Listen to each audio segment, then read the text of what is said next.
many years ago when I had hair on my head and was a lot thinner. And I was studying at uni, and I remember walking out onto Elizabeth Street, north of the city that's behind me. And you know, when you're a student, and whatever you're doing, your head gets kind of full of what you're currently looking at. That's your world. But I remember this moment when I looked down at the city and I thought, actually, the academic life isn't the world. What people are putting effort into is making a living, making money. The buildings behind me, the tallest buildings, are representing banks and finance houses and superannuation and mining interests. It's interesting because in years past, of course, the things that marked the skylines of cities were the spires of cathedrals. Things have changed. The Harvard Business Review in 1990 wrote, "There are few tangible rewards for being honest and morally upright in business." But by 1996, in an article called "Does Honesty Pay?" they said yes, it does. And by 2012, after the results of many long research projects were in, the top performing companies, they said, had the most honest managers. The Economist put it this way: most academic studies of the association between responsible corporate ethics and profitability suggest that the two will often go together. And when it comes to talking about financial success in the book of Proverbs, what Proverbs does is describe to us pursuing the good life. And we find that the research of the ancient sages and our modern research agrees that there is a moral pattern, there is a moral rhythm we need to discern behind success. Proverbs says there's two approaches to the accumulation of wealth. There's that of the fool, and there is that of the wise. So the fool sees only one thing: the pursuit of financial wealth. That's the goal by any means. Grow wealthy. So you can, in Proverbs, grow wealthy from ruthless business practices, dishonest business practices. Chapter 11, dishonest scales are an abomination to the Lord.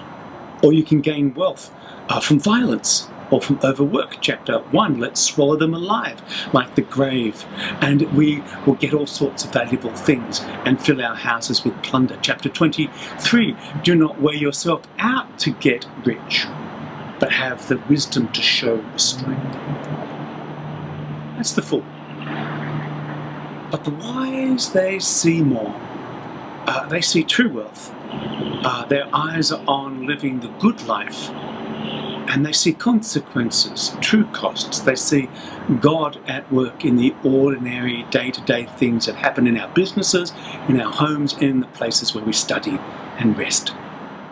So today, from the book of Proverbs, we're looking at the blessings and conditions of wealth, the burdens and uncertainty of wealth, and the responsibilities of wealth, and we'll finish with finding contentment.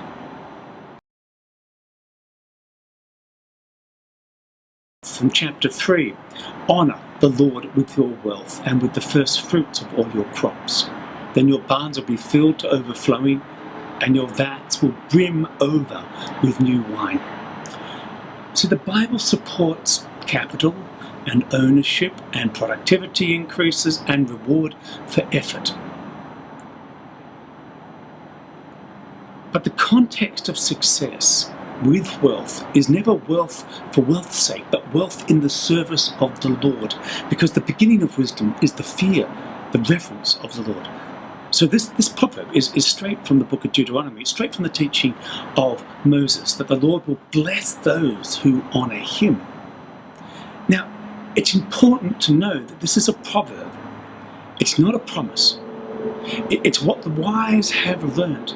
Here is one of the secrets of success. Here is one of the principles of success. And it's very important to know that, because in the very next verse, there's another secret of success, of successful behaviour. of successful people, and that is how they face days of trouble.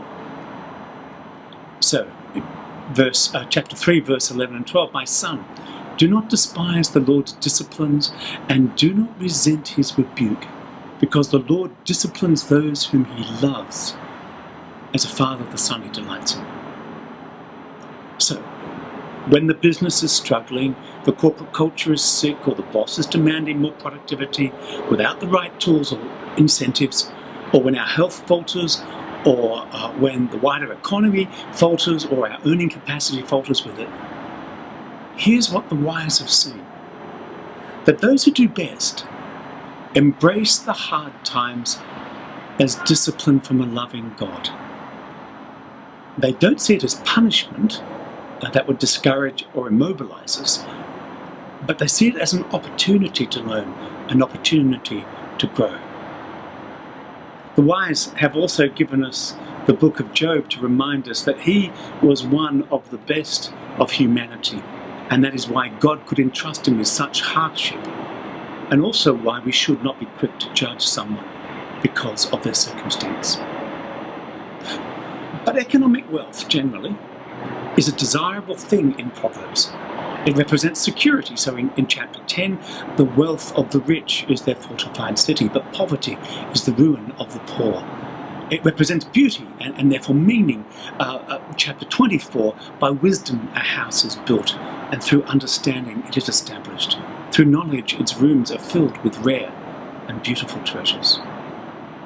Now Proverbs finishes with that reading we heard from chapter 31, with a living illustration of a wise and successful life. And it describes a woman running a business. Now she has staff, she has a household to care for, she buys and sells goods and lands, she exports, and she spreads her risks because she anticipates, she expects there's going to be lean times, there's going to be downturns in the market, there's going to be circumstances outside of anyone's control. Therefore, she's adventurous and she's creative, but she's adventurous and creative within the bounds of wisdom and fear of the Lord. Now, one key to her success is that she's diligent and intelligent. But it's not just hard work. She works for what builds and not distracts. She perceives the profit in her labour. That is, she doesn't do things that squander her efforts. She's focused. Two marks of her success are her generosity and her relational wisdom. This is a woman who is gracious and kind of speech, and she's humble. She's accessible. She serves her community. She holds a hand out to those life has been hardest on. And now she may not like nice clothes, but her beauty is in her substance, her character, not only in her looks. And what's her core secret? Well, we're told she gives the Lord the respect that he is due in every aspect of her life and business.